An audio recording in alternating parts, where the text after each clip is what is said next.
So coming up next on stage, we have Jack Franklin. Jack, I think, is the new tallest person in WebPerf. We measured the other night in the speaker dinner. Jack is a software engineer on the Chrome Performance DevTools team. He has a 10-month-old baby. Yeah. So the fact that he's up here even talking to us is frankly amazing. And I don't know about you, but he's going to do a deep dive into some of the new DevTools stuff. So very excited for this. So everyone give it up for Jack. Cool, thanks.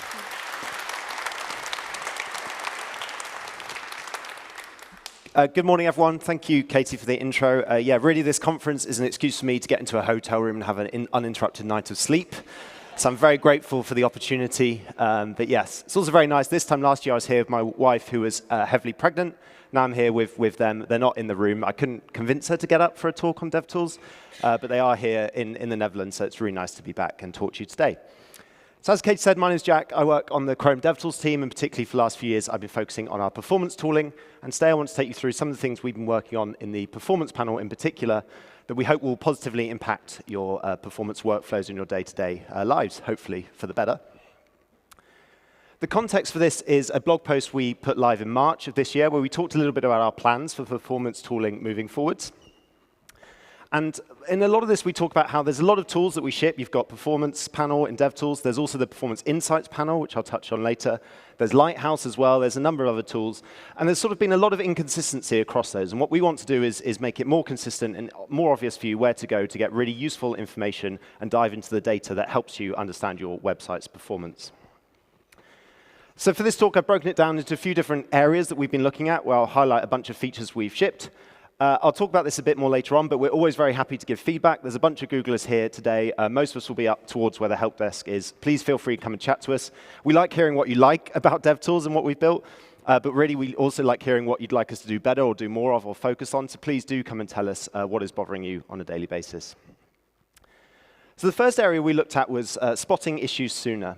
The performance panel, historically, the landing page when you first open up DevTools, go to the performance tab, was completely blank. I think it had a record button in the middle of it. But other than that, there was nothing there. It didn't give you anything useful.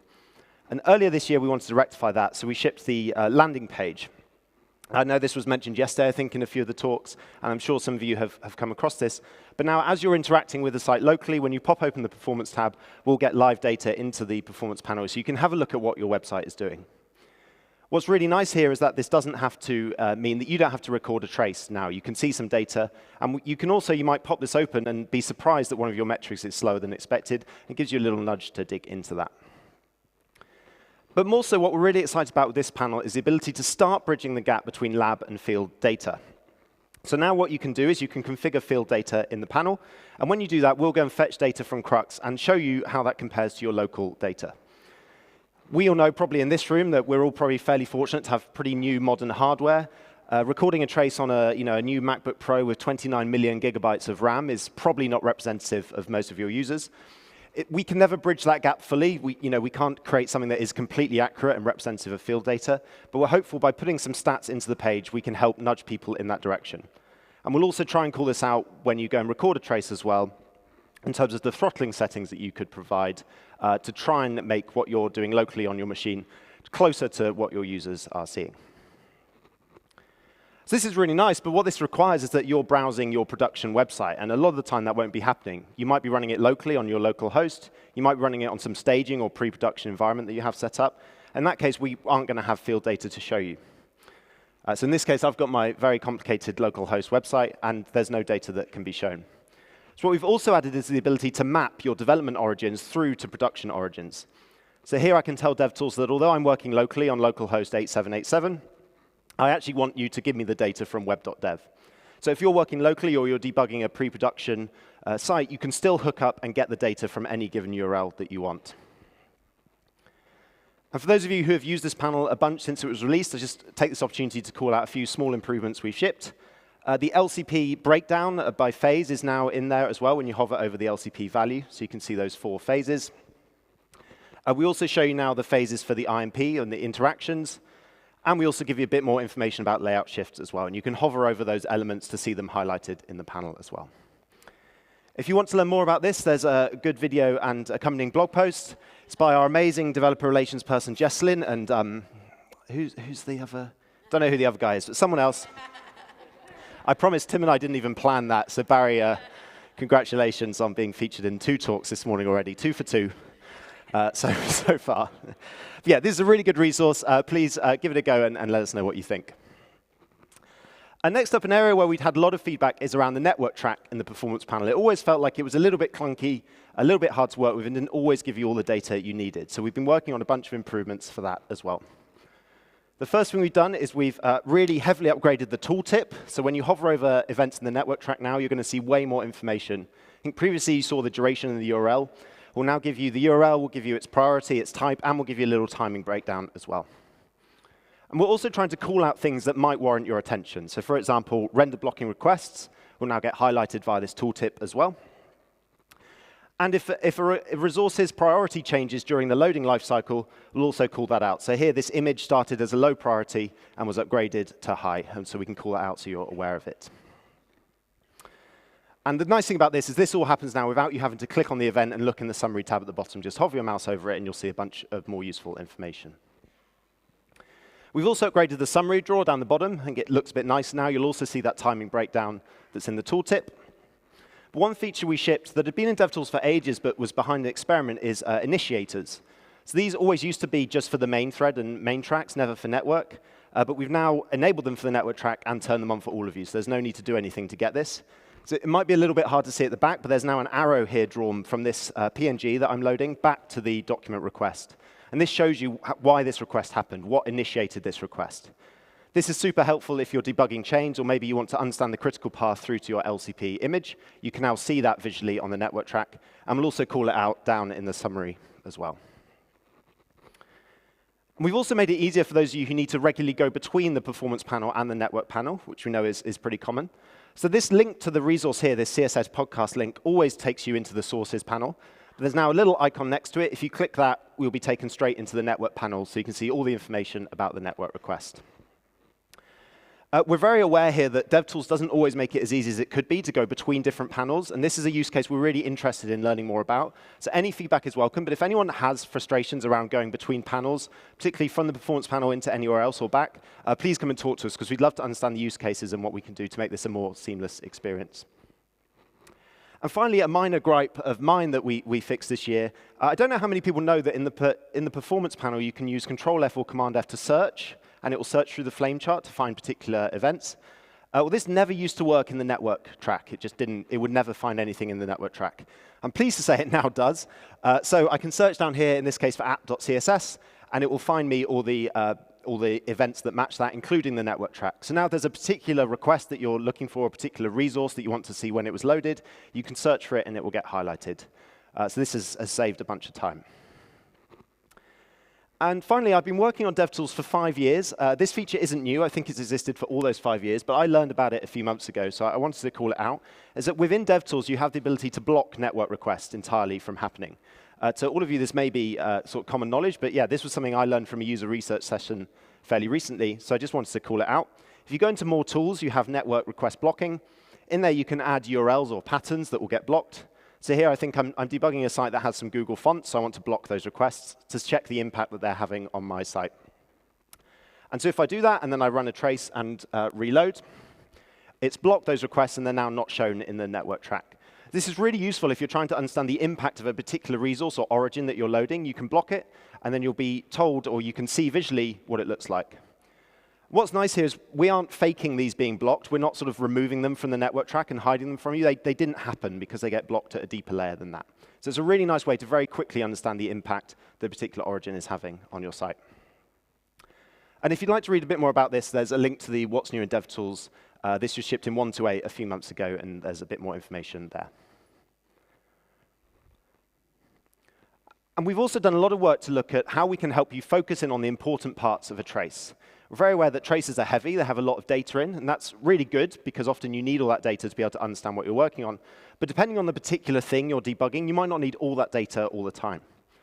This is a trace of web.dev. throttled a bit, and you might be able to make out this is about 17 seconds worth of trace. That's a long time. It's also not super useful to me to want to have to see everything at one go. Most likely you might be looking at, say, LCP, in which case you only care about everything that happened up till then. You might be looking at a particular interaction, so you only really care about what happened during that interaction. So we wanted to make it easier for you to zoom in on the bits of the trace you care about, whilst also still keeping it easy to let you zoom back out and find a different part of the trace. There's a few things we shipped this year that hopefully help with this. The first is Breadcrumbs, which I'll admit will look quite familiar to you if you've used the Firefox profiler. So thank you for the inspiration there. And this lets you select a time period of the minimap and click a button and zoom in. So you scope the minimap and the rest of the panel to that particular time. You can also nest these, so if you create a breadcrumb, you can still go further and create another one, and you can then navigate back and through with them.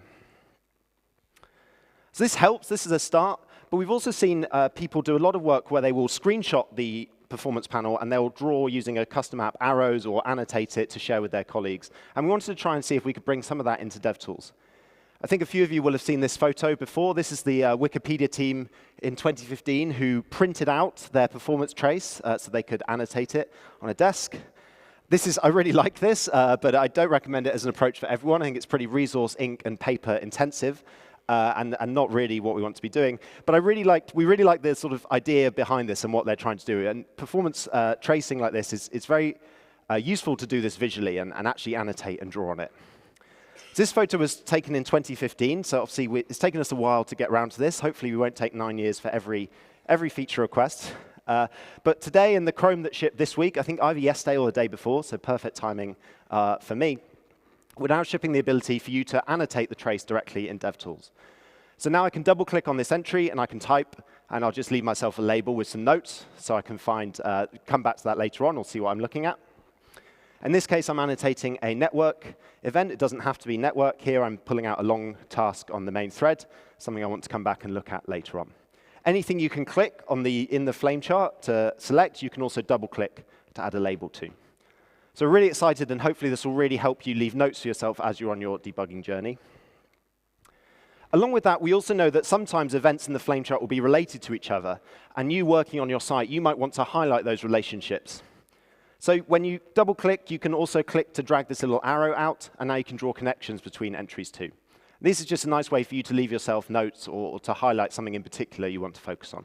You can connect any event to any other event, and you can do this as many times as you like. And finally, you can also highlight time ranges. So you shift, click, and drag. That would create this time range in a nice pink color, and you can leave yourself a label for that as well. And then all of these stay on the timeline, and they stay in the right place as you zoom and pan and all the rest of it. And we're really hopeful that this is a really nice way for you to be able to leave yourself notes as you work on debugging a particular problem. What's really nice as well, if your traces are quite long and have a lot going on, is you can also use these annotations almost as bookmarks to jump through the trace. So we have the annotation sidebar, and if you click on an annotation and it's not in view, we'll scope and zoom the panel in to see that annotation. So you can also leave yourself these notes to jump between different periods of the trace that you might be interested in looking at. And you can also use the delete icon here, of course, if you want to get rid of them. So this is really powerful if you're debugging something on your own, but where we think this really begins to shine is the fact that you can now take this out of DevTools and send it to a colleague, and they can see all your notes as well. So now when you go to export a trace from DevTools, you'll get two options. Save trace without annotations does exactly like it sounds like. It won't include any of those custom annotations. It will just include the trace events. This is effectively what used to happen before we shipped annotations. But save trace now will actually include all those annotations and notes. So if you are debugging something, you want your colleagues' help, you can leave some notes, hit export, send it to me over Slack, email, upload it, or however you do that. And then when I import it, I'll see all the annotations that you've created as well. And for those of you who have used Paul Irish's trace.cafe, that also supports annotations because it's using an up-to-date DevTools as well. So in this case, you can even upload a trace of annotations to there. This will give you a short URL you can send to a colleague, and they will see all your annotations. So I think for a sort of shared debugging experience, these are going to be a really powerful feature.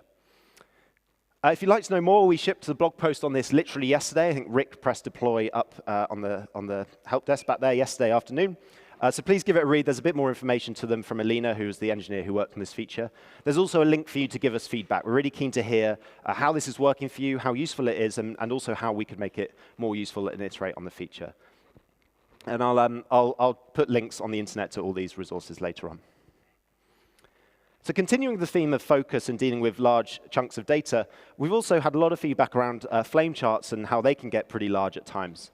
And they can be large because there's a lot of data, but also there's just a lot to fit in a performance panel, particularly if you're traveling, if you're on a laptop, or to be honest, even sometimes for me at home on my fairly large monitor, just the verticality of flame charts can be a bit of a challenge to fit it all in.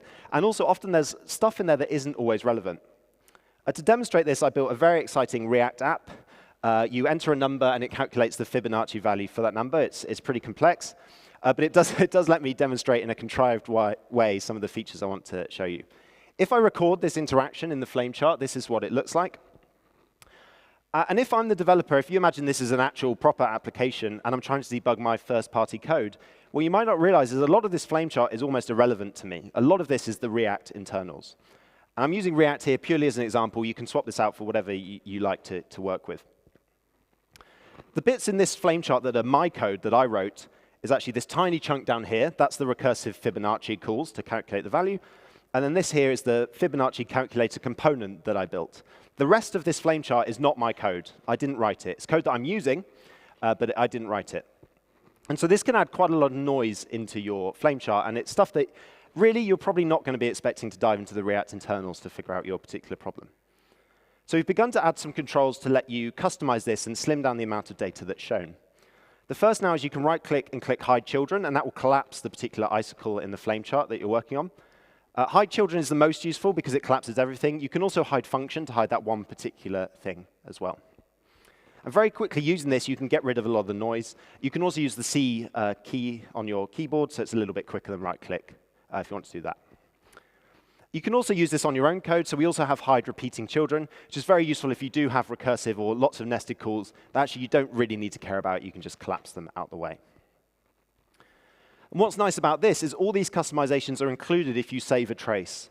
So again, if you want to send this to a colleague, you can collapse parts of the flame chart, you can get it to just what you want, hit export, and all these will be included. So you can send it to someone else, and they'll see what you're seeing as well. And DevTools has actually had functionality built into it to deal with the fact that we use a bunch of different abstractions for a long time. It's called the ignore list. The ignore list has historically been used in the sources and debugging part of DevTools. And what it does is, as you're debugging through, it will ignore any particular scripts that match particular rules. So for example, if you add a rule to exclude node modules, or for the retro folks among us, Bower components, that takes me back a few years. When you're debugging a script, if it matches this, the debugger won't step into it for you. It will just stay on your first-party code. And what we've done now is we've integrated this more tightly into the performance panel. So if I'm looking at a trace, I can click Add Script to Ignore List, and then any particular calls that match that are from that script will be hidden out of sight for you. So you can see here, this very quickly gets rid of the noise. In this case, I'm using it on my silly little React app. But of course, this can be any code. This can be a particular script in your application that you're debugging, another third-party library that you use, whatever this may be. And when you do this, this will add it to the ignore list. So if you then go back to your settings, you can see I've now added react.dom.development.js. Just a little caution here is this ignore list is global across all of DevTools. It won't reset if you import a new trace. So if you're working across different tech stacks, you may have ignore list rules that you might want for some traces but not for others. So make sure you kind of manage this. If you do see something you want to remove, you can always do it via the settings or right-click and remove script from ignore list. And we think these are really nice improvements that will help you clean up the flame charts and focus in on what is important to you at any given point in time. Kind of continuing on with the ability to let you customize the performance panel, we've done a lot of work on extensibility and this vision that we have for you being able to make the performance panel have data that is bespoke to your application. You've always sort of been able to do this to some degree with the user timings API. So if you call user timings with marks and measures, we'll put them into the timings track for you. And this is a really useful way for you to put custom information in. But we've always wanted to give you slightly more control over what this looks like.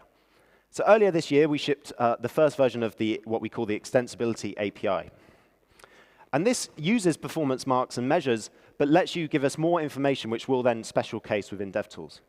So if we take this performance.measure call, in the spec for performance.measure, they have this detail field. And in there, you can effectively put any arbitrary data you want. If you put in an object called DevTools and give it a few certain keys, and all of this is documented online, we'll actually pull this out and put it into its own custom track. So I've now got my perf.now talk demo custom track, And you can see the tooltip text is there as well. What's nice about this is you can also add extra data. So when I click on these events, you can show custom data in the details drawer as well.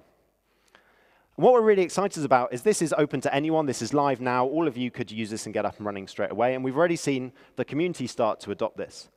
So Nolan Lawson, who I'm sure will be familiar to lots of you in the room, he did this on the Salesforce Lightning Web Components library. So now when you use the Salesforce LWC library, you get this custom track that appears. And you as the developer using this library, you don't have to do anything to make this happen. This just happens for you behind the scenes. What I really like about this is you can see that LWC hydrate call in green in the middle, and you can now visually align it with the flame chart. So it's a really great way to give yourself context for what's happening in the flame chart with some more descriptive, bespoke information that you can add that matches what your app does. And we're also exploring this work with other abstractions. This is not shipped. This is very much an experiment. But here I have this very exciting React app my colleague Andres made. He seems to be a big fan of corgis.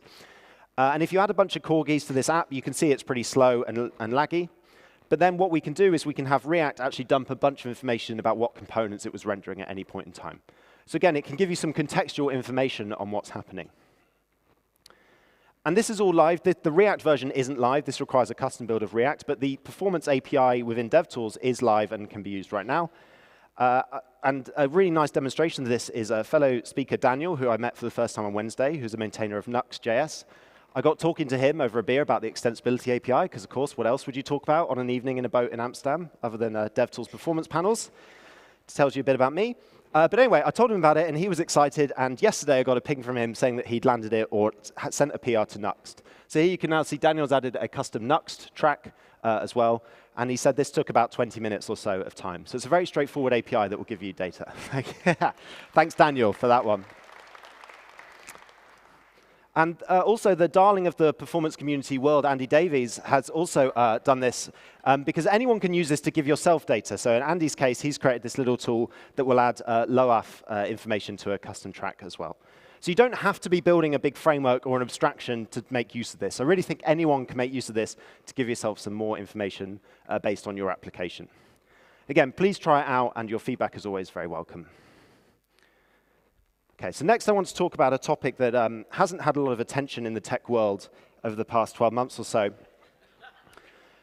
But we are very excited about the potential that AI has within the performance panel. AI, I think, has a lot of potential to take large sets of data and summarize it and break it down and give more useful explanations. And this is not live yet. It's coming soon to Chrome. We've been exploring what an integration into the performance panel might look like for an AI agent. So the first way we're doing this is now when you right-click on an entry in the flame chart, you're going to get an Ask AI button. You get this little AI assistance tool. And in here, you can ask it a question. So I ask it to identify performance issues with this particular part of the flame chart. And once you let it whir and calculate stuff, it comes back, and it actually gives me some pretty handy information. It's able to identify it's a React app that's running. And it also calls out that the performance issues here is the corgi component taking the majority of the time. In this case, this is actually correct. This is exactly the performance problem. Not that you can blame the corgi component. They've only got little legs. And I'm really sorry. I couldn't resist. I couldn't resist one. So when this is coming soon, this isn't live just yet. We're really keen to hear sort of the good and the bad about this. So please feel free to make use of the feedback button and let us know what you think. And while I'm up here and talking to you, I really want to take the opportunity to actually really encourage as much feedback from you all as possible. We who work on the panel, obviously, we have hunches on what we should build and where the problems are and what we should focus on. But sometimes it can be hard for us because our job day to day is to build the tools. Our job isn't to use the tools to debug the websites like most of you in this room are doing. And so your feedback is incredibly valuable to us to help us understand what we should prioritize, where the pain points are, and what we should work on a sort of quarterly, yearly basis. I think there's a bit of a myth that you file a new bug and it goes into this bucket and it's never to be seen again, and then in a year's time we'll just close it. But genuinely, every bug relating to the performance panel, it does get someone's eyes on it. Most of the time, it's me. And we do try and look and fix bugs, as well as deal with feature requests. So I just want to take a minute to talk through how you can give us feedback and how you can report bugs and all that kind of good stuff. So here is a good example of a great bug. It's by some CSS wizardry script kiddie hacker with a very odd Gmail name. Sorry, Harry. But what this is a great bug report that Harry sent us a few weeks ago with very clear steps to reproduce the problem, a detailed description, and actually even a narrated video from Harry talking us through it. Now, that is going above and beyond to give us a very, very valuable bug report that was very easy to fix. Happy to report this is fixed as of a few weeks ago. But anyone can do this, and you don't have to be able to give as much detail as Harry could in this case. And I really want to encourage you all, whenever you hit something that could be a bug or you've got an idea for a feature, to please just let us know about it, because we do look at them. So where you want to go to is crbug.com/new. You get a slightly dated-looking website, I'll be honest, with a lot of form fields, but the majority of them I just want you to completely ignore. The main thing that's important here is this very clearly named component field, which is a little bit odd. This is effectively the category or tag, or you can think of it almost as what team would you like to look at this problem. If you're not sure if the problem is performance specific or just more generally a DevTools bug, please just feel free to select the DevTools one. But if you do think it's performance, you can search for performance, and you should see the DevTools performance component pop up. This just makes sure it gets routed through to the right person. Often myself or Z, the product manager, or someone will look at this and see what we think and if we need to prioritize it. And then if you have a bit more time to give us a bit more detail, a few things you can tell us is how did you reproduce this bug? What can we do to replicate it so we can figure out what's going on? What you expected to happen versus what actually happened. Sometimes people report bugs, but it's not actually clear what should have happened. So telling us your expectations here is really helpful. What version of Chrome you're using. A lot of people forget this, but we do have Canary, Beta, and stable builds. A lot of you, I'm sure, often are using the Canary build. It's great that you're using Canary, and I'd encourage you to do so because it's great for us to get feedback on things that haven't shipped yet. But let us know if you are doing that, because bugs in stable may often have already been fixed in Canary. Screenshots of what went wrong obviously help us out a bunch here. And if you have the ability to, and you're allowed to, because it will be publicly available, so just be aware of that. If you can export from the performance panel the trace where you had the bug, that is the quickest way to enable us to reproduce it by dumping that trace into the performance panel. But please be aware that these are public, so obviously you may not be allowed to do that based on whatever you've been tracing. So you can do this for bugs. You can also, rather than file a bug, you can file a feature request. We do look at these, and you can also, in CRBug, you can upvote or leave comments on other people's bugs and requests. This genuinely makes a big impact on what we focus on, so please do make use of it. Please feel free to be very liberal and submit as many feature requests and ideas as you have. Of course, there's lots of us in the room today. We'll be sort of primarily over by the help desk. Please feel free to come and chat to us. We'd love to hear the good and, more importantly, the bad, because it will make a difference on what we work on. So to round off, I want to talk about a new feature that we've just shipped that's just gone live in Chrome this week called Insights. Now, we're developers, and naming is hard, so I want to be really clear. This is not the Performance Insights panel. This is a different thing. It's perfectly clear. I don't know what the confusion is. But yes, so we shipped the Performance Insights panel a couple of years ago, and this was an experiment into what happened if we stripped performance tooling back and gave you a much more simple version of the performance panel. And it turns out there were pros and cons to that. I think some people liked it. The timeline down the right-hand side was useful to people, and it was less overwhelming. But it turns out when you're debugging performance issues, the more data you can have accessible to you, the better. And so we always felt like the Performance Insights panel didn't quite hit the mark, but some features that we shipped within there were good features that we wanted to maintain. And so the Performance Insights panel is going to be removed. I think it will be removed either end of year or in January, depending on when Chrome releases. But the things that people told us you liked about the Performance Insights panel are now going live into the Performance panel. And that's what we're calling Insights. So we've been working very hard on a system that tries to identify opportunities within your performance trace and tries to just guide you towards them. But what we also want to do is not be patronizing, not try and oversimplify the issue. We want to let people who are experts dive into the tool, but these insights are sort of just nudges in a particular direction or things you might want to consider and think about. We've learned a lot about doing this from our work on Lighthouse and all the audits that we've built as part of Lighthouse. And it's always kind of been frustrating that you go to Lighthouse and you get all these audits, you go to the performance panel and you get none of them at all. And so what we've been working on in our vision long term is to make this more consistent across the tool. So you can use the performance panel, you can use Lighthouse, and you're going to see a very similar set of recommendations and suggestions. And so we'll start by looking at what we've done for CLS. The layout shifts track in the performance panel, I'll be honest, it wasn't very good. I know Barry will agree with me here because he's moaned to me on chat about this a number of times. But this is what it looked like before with layout shifts. You might not even be able to make this out of the back. But there are very, very thin lines that represent each layout shift. And when you click on them, you just got loads of numbers. You got 3 different scores. I couldn't tell you which is which. You got these moved from in pixel values, which is not, I don't know about anyone else, but I can't really visualize what those represent. My favorite thing here is the warning that says it has recently evolved, which takes you to a 3-year-old blog post. So not the most useful insight into the data we have available. I'm happy to say that the version of the layout shifts track that's shipping this week into Chrome looks slightly different.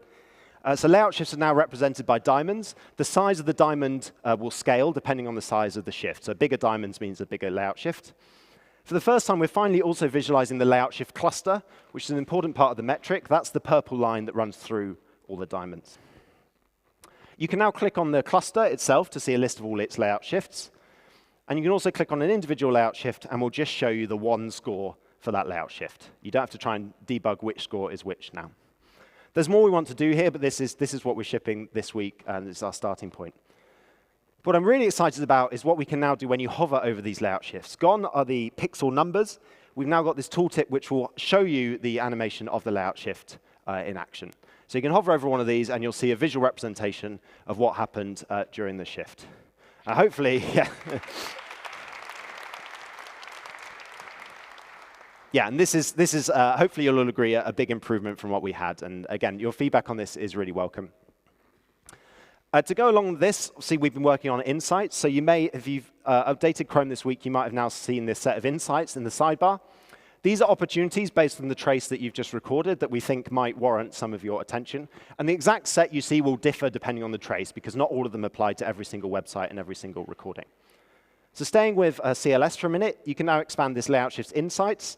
And what we'll do is we'll overlay onto the performance panel the layout shift cluster that was the worst one. And we'll try and give you some insight into what happened here. So in this case, it's an unsized image that was causing this layout shift. Again, there's more we can do here. Think of this insights as very much the V1 or even V0, you could think of it as. There's a link in the bottom of the sidebar to feedback, and we really would love your feedback on what we can do here and how we can make this even better. Continuing with our focus on core vitals, we've shipped a bunch of insights to help you understand LCP. So we have LCP by phase now, which this will overlay the phases of the LCP onto the flame chart. This is really useful because, again, you can vertically work up and down to align this with what was happening in the main track, what was happening in the network track, or anywhere else in the trace. We also have LCP request discovery, which will show you the LCP request and identify any opportunities to improve the time at which this was discovered. And we'll check things like you didn't lazy load your LCP image, which was mentioned a bunch yesterday. What's really nice about all these insights is if you click them, we'll also take you to that right place in the trace as well. So again, if you've got a long trace, you can use these to navigate through. And finally, render blocking requests does pretty much exactly what you think it does. It will highlight the render blocking requests and also identify potential savings as well that come from Lantern. And we also have a document request latency, and this will call out things like lacking compression or lots of redirects, which often can slow down the initial request for the page. Another theme of the conference, which came up a few times yesterday, is third parties. And this is another area that we're actively working on to help you understand the impact of third parties on your website. So we now have this third parties insight. When you expand that, all third-party requests will be highlighted, but as you move down the insight and hover over them, we'll highlight just the request for that particular origin on the page. We also try and name these, so rather than just showing you URLs, we use the third-party web data set that's available to give these nice names if we can as well. And this will help you understand the impact that a given third party is having on your website's performance. There's a lot more we can do here, so kind of keep an eye on this because there's a lot of exciting work in the pipeline around third parties. Another insight that I want to call out is Selector stats. And now I'm the one on stage telling you about this, but I want to be really clear that I can't claim any credit for this. This was actually contributed entirely by the Microsoft Edge DevTools folks who upstream this into Chromium. So all of this work is really thanks to them, but I did want to call it out and show you. So now in DevTools, you can enable CSS Selector stats in the setting. You have to turn this on because it does add a little bit of time to your tracing, so we don't have it on by default. When you do that and you record a trace, you now get this massive table of Selector stats. This can be really useful to identify particular selectors that are taking the browser a lot of time to figure out and compute. And if you have this enabled, we'll also show you this insight as well, which will kind of call out the top offenders. If you want to learn more about this, there's a great blog post on the Edge DevTools site as well. Finally, we've also begun to look at what insights we can build to help you with INP. So using the sort of very useful, Phil Walton's very useful IMP demo site, sort of created a little example here where we have a bunch of very slow interactions. And again, we have the IMP by phase insight. And when you expand that, it's going to overlay the 3 phases of the IMP event onto the flame chart. So you can, again, visually line it up and work with it and see the numbers behind it. If you record with a mobile emulated viewport, we'll also call out if that viewport is optimized for mobile and if you've got the right meta tag in place to avoid the potential delay when users tap. And finally, for those of you who record traces that might include page navigations, we wanted to make sure that you don't lose the ability to have insights, but also we make it clear which insights apply to which navigation. So if you have multiple URLs, each insights will be grouped per navigation. So here I searched on Google for performance.now, went to perfnow.nl, and then clicked a link to Harry's website, and we'll group the insights up based on those navigations. So it's still useful even if you've got lots of navigations going on. There's also this little icon on the right-hand side that you can click to zoom the trace to the code, to the code that is relevant to that navigation. So again, you can use this as a nice way to navigate your way through the trace. So that is what we've shipped so far for Insights. We're very much at the beginning of the journey and the work we want to do on those. And so again, I'd like to really encourage you to give us feedback. It's the main way we prioritize and plan is based on feedback. And honestly, like bugs with lots of upvotes or feature requests with lots of comments do get noticed, and they do make a really big difference. Of course, you can always do this over the internet, but today is a great opportunity. I'm here. Z, who's the product manager for Performance Tools, is also here. It's her first Perf Now, so please make her feel welcome. Feel free to come and grab us. Lots of us are up at the help desk, and we'd really love to hear from you. So with that, I'd like to thank you very much for your time. This is where you can find me on the internet, and I hope you enjoy the rest of the day, and thank you for listening. Thank you so much, Jeff. Come have a seat with me. Oh, sure.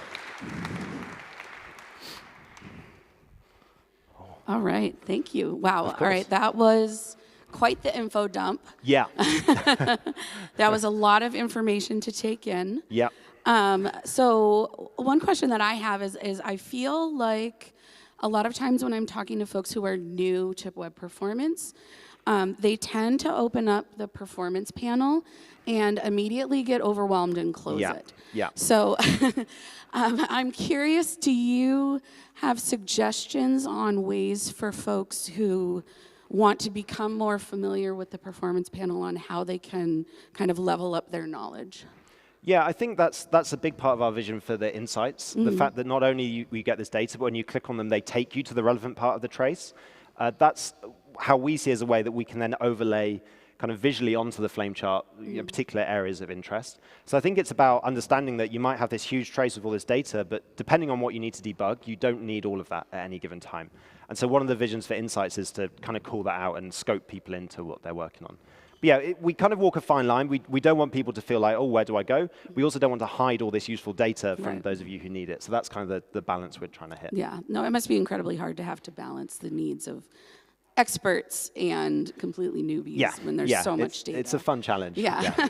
That actually brings me to the first question that someone else asked, which is, it seems like there's a lot of potential in the AI feature to help folks better understand performance.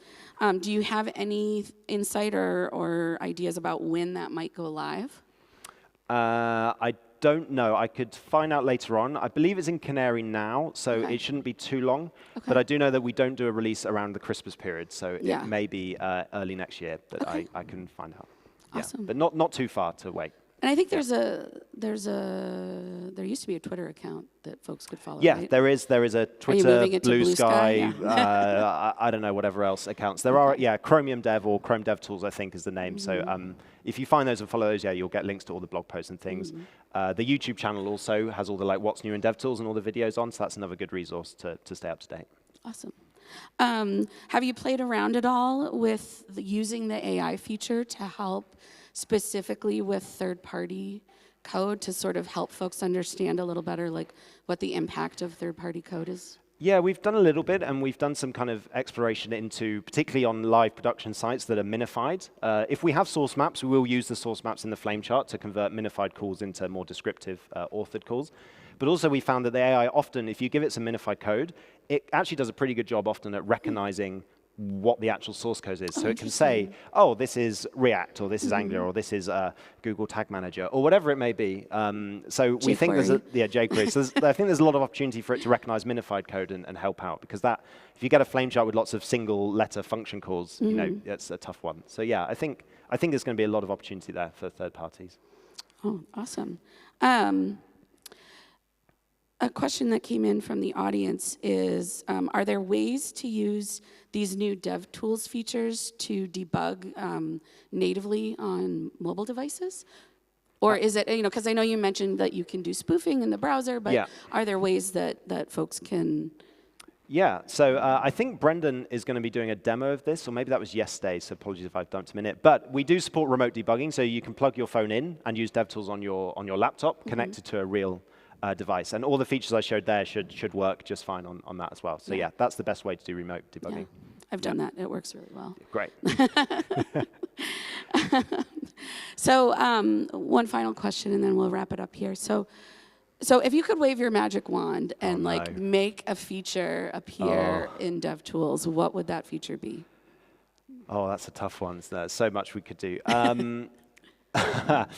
I think we're really excited by insights. I think we have a lot of ideas for what they can become. I think there's a lot more we want to do. And I think our vision is to have a very much consistency between Lighthouse and the performance panel. So I think wave my wand, I'd like to kind of magically make all that work happen, because I think it'll be very impactful to see very consistent advice, regardless of which tool you use. Yes. But yeah, obviously we've got a bit of work to do to get there. Yeah, definitely. Because I think, you know, particularly when you're talking to folks who are, again, new at discovering web performance, they get very confused very quickly when there's differences between what the different tools are showing them and what the different tools are saying. And I think it can be difficult to understand the difference between lab and field. And so it's been really great to see all of those improvements to the landing page to help folks better understand, like, okay, what you're seeing now is not realistic, and here's what real users are seeing. Yeah, and we don't want people to have the confusion of, well, Lighthouse says this, but when I do the same thing in the performance panel, it says something completely different. So if we can bring those together, that would be a big improvement, I think. Wonderful. Yeah. Well, thank you so much, Jack. I appreciate you and all of your work that you're doing Thank you. to make it easier for us. Cool. Thank you. Thanks.